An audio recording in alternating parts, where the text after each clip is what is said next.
Hello, my name is Ashley Scher. I'm the founder and CEO of ShareLove.Fund.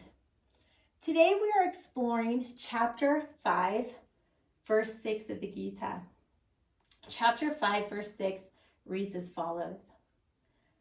The state of true renunciation is hard to reach. Arjuna, without karma yoga, the performance of selfless actions which purify the mind. Anyone who meditates regularly with a mind made pure by karma yoga soon realizes God. So the way I interpret this is Krishna is doing a little back and forth. Arjuna asked a question in verse 1 saying, which is better, jnana yoga or karma yoga? Thought, good thought, sacrificial thought, or sacrificial action? And Krishna immediately answered in verse 2, oh, action is better. Then Krishna spent the next few verses saying, oh, well, they're both really equal. And then now Krishna is saying, but you know what, Arjuna, it's really, really hard to achieve this mental state of enlightenment through just thought alone. So I recommend to a friend, you start taking some action. I think that we should interpret this in the context of the story, which takes place on a battlefield. And this whole story, which can be viewed as an allegory for the war within, for each of us kind of fighting our demons,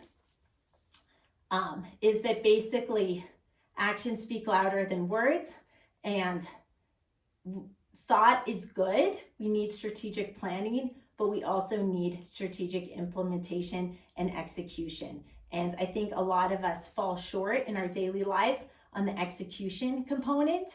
And we find ourselves saying, oh, I should have done that, or I had that idea first, or they beat me to it.